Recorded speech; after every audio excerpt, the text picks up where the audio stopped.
Hello everyone. Hope you all are fine and doing well. In this video, we will discuss about the structure and function of the heart.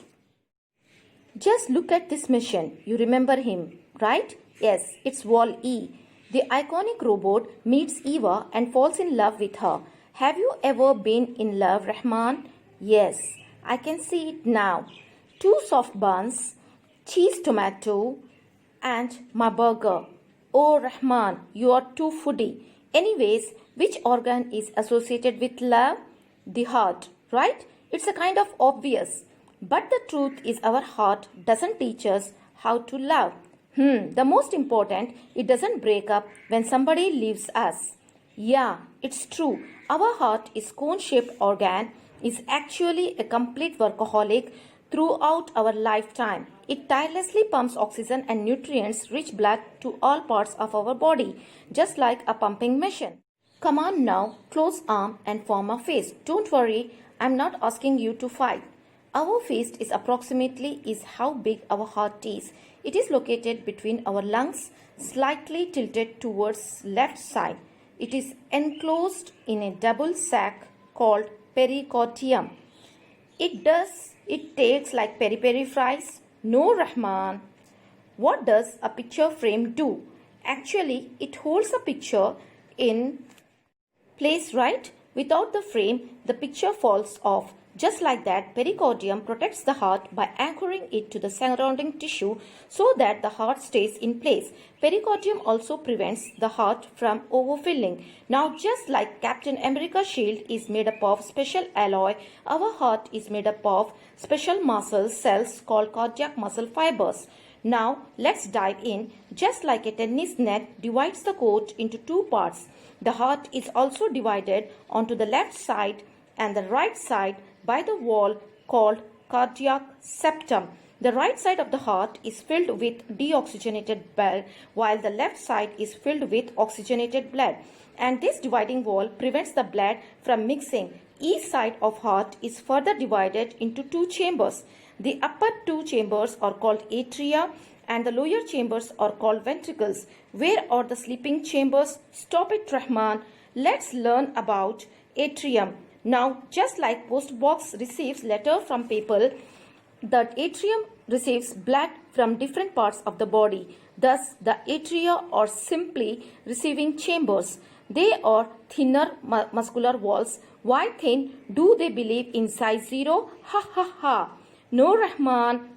These walls are thin, not require lot of muscle tissue because they only have to pump blood into the ventricles present right below them. Now moving to the ventricles. Just like the postman collects all the letters from the post box and delivers them to the respected location. Similarly, ventricles also collect blood from the atrium and pumps to different parts of the body. Thus, the ventricles are called discharging chambers. Just like coconuts have thick outer covering, ventricles have thick muscular walls. Why thick? Because the walls need more muscles tissue to generate pressure so as to pump out of the heart and distribute the entire body.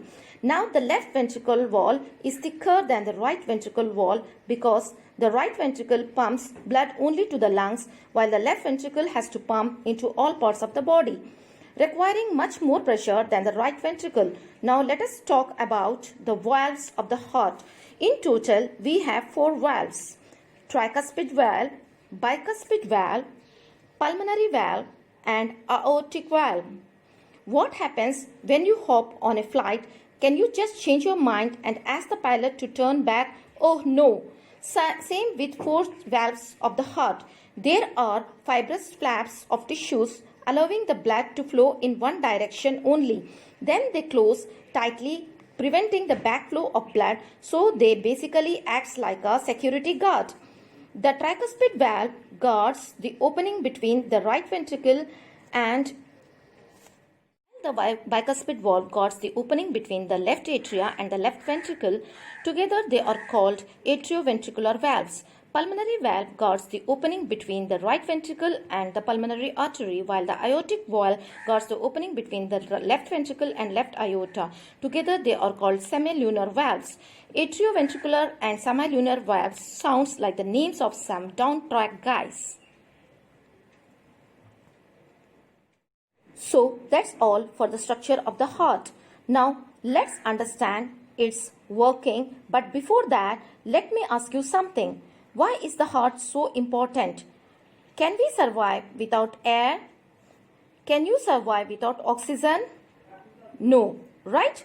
So is this guy making sure that every cell of our body gets oxygen? The heart, it pumps blood to the entire body, supply oxygen and nutrients, and helps in remaining carbon dioxide and waste materials from them. This movement of blood to the entire body is called circulation of blood. Let's understand this movement from the different body parts. Deoxygenated blood is collected and brought to the heart. It enters through the right atrium through the blood vessels called superior vena cava and inferior vena cava. This deoxygenated blood now moves to the right ventricle. Now, in order to purify blood, it is sent to the lungs via pulmonary artery. In the lungs, the blood is purified, that is, carbon dioxide is removed and oxygen is added to the blood.